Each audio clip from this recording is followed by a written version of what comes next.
ప్రజల ఆకాంక్షల మేరకు ఇరు రాష్ట్రాల ముఖ్యమంత్రులు కూర్చొని మాట్లాడుకుంటా ఉంటే ఏ పని లేనటువంటి బీఆర్ఎస్ పార్టీ నాయకులు దీన్ని కూడా ఓ రాజకీయంగా వాడుకునేటువంటి బురద జల్లేటువంటి కార్యక్రమానికి తెరలేపారు.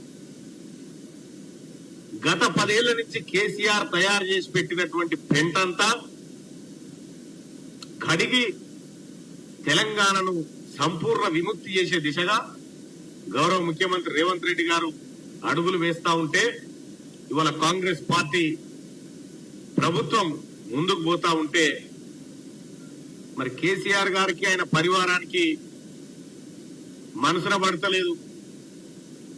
అయ్యో ఉంటే మా లెక్క ఉండాలి కదా, మా లెక్కనే ప్రజల్ని మభ్య పెట్టాలి కదా అనేటువంటి ఉద్దేశంతో ఇవాళ బీఆర్ఎస్ పార్టీ నాయకులు వ్యవహరిస్తా ఉన్నారు.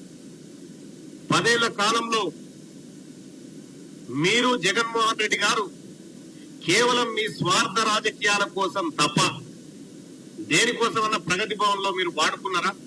ఓ 2 రాష్ట్రాల ముఖ్యమంత్రులు కూర్చొని మాట్లాడి ఉన్న సమస్యలేంటి అనేటువంటి చర్చ ఎప్పుడైనా జరిగిందా? కల్వకుంట్ల చంద్రశేఖరరావు గారిని మేము అడుగుతా ఉన్నాం.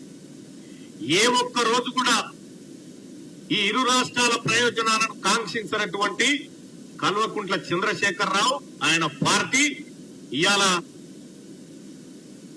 సుదీర్ఘకాలం పెండింగ్ లో ఉన్నటువంటి అంశాలను పరిష్కరించుకునే దిశగా కాంగ్రెస్ పార్టీ ప్రభుత్వం ముందుకు పోతా ఉంటే ఇలా జీర్ణించుకోలేకపోతా ఉన్నారు. ఆంధ్రాలో కలపడానికి అంగీకరించినటువంటి కేసీఆర్ అప్పటి ముఖ్యమంత్రిగా ఉన్నటువంటి ఆయన ఇవాళ 7 మండలాలు వాపసు తీసుకురావాలి, కృష్ణా నీళ్ళలో వాటా మనకు రావాలి. ఈ అన్నిటికీ కారకులు మీరే కదా. సాగు సంపినోడే శవం దగ్గర కూర్చొని ఏడ్చినట్టుకుంది ఆయన కథ.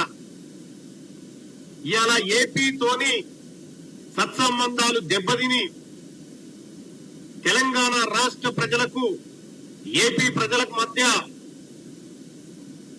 నిత్యం ఏదో గొడవ జరిగే విధంగా కేసీఆర్ గారు ఆ రోజు వ్యవహరిస్తే ఇవాళ ఇరు రాష్ట్రాల ముఖ్యమంత్రులు మళ్లీ అన్నదమ్ముల వలె ఈ 2 రాష్ట్రాల ప్రజలు విడిపోయినప్పటికీ, భూభాగాలు విడిపోయినప్పటికీ కలిసిమెలిసి ఉండి అందరం ఒక తల్లి పిల్లలుగా ఉండాలని చూసుకుంటా ఉంటే ఇలా నేను అడుగుతా ఉన్నా, కాంగ్రెస్ పార్టీ మిలాఖాత్ అయిపోయింది అని చెప్తా ఉన్నారు. సిగ్గుండాలి మాట మాట్లాడడానికి. పార్టీలు వేరు, ప్రభుత్వాలు వేరు.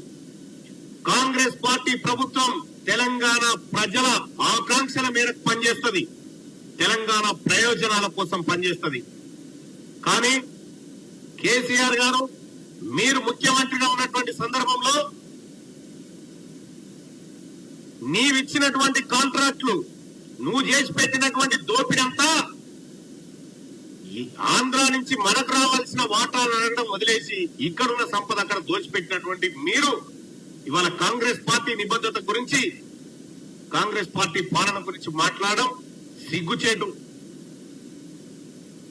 ఇంకా ఏ అంశం తీసుకున్నా ఏదో ఒక కాంట్రవర్సీ చేయాలి, ప్రజల్లో గందరగోళం సృష్టించాలనేటువంటి ఈ చిల్లర పనులు బంద్ చేసి ఆ ప్రతిపక్ష నాయకుడిగా నీ పాత్ర నిర్వహిస్తే బాగుంటది. ఇప్పటికే మిమ్మల్ని, మీ మాటల్ని నమ్మక ఎక్కడి పార్టీ నాయకులు అక్కడికి వెళ్లిపోతా ఉన్నటువంటి సందర్భంలో ఇవాళ ఇరు రాష్ట్రాల ముఖ్యమంత్రుల భేటీని వివాదం చేయదలుచుకున్నారు. దీన్ని తెలంగాణ ప్రజలు గమనిస్తా ఉన్నారు. అసలు ఏ ఒక్క రోజైనా ఏపీ నుంచి రావాల్సినటువంటి విద్యుత్ బకాయిల మీద ఎన్నడన్నా మాట్లాడినావా? ఇటు పోతావు నరేంద్ర మోడీ గారి దగ్గర పోతావు, మా దగ్గరనే అడ్డబలుగా పైసలునే మాకెందుకని చెప్తావు. ఇవాళ ముఖ్యమంత్రి గారు, గౌరవ ముఖ్యమంత్రి రేవంత్ రెడ్డి గారు అటు రాష్ట్ర ప్రయోజనాల కోసం నరేంద్ర మోడీ గారు ప్రధానమంత్రి హోదాలో ఉన్నటువంటి నరేంద్ర మోడీ గారి దగ్గరికి ముఖ్యమంత్రి హోదాలో పోయి కలిసి ఈ ప్రాంతానికి రావాల్సినటువంటి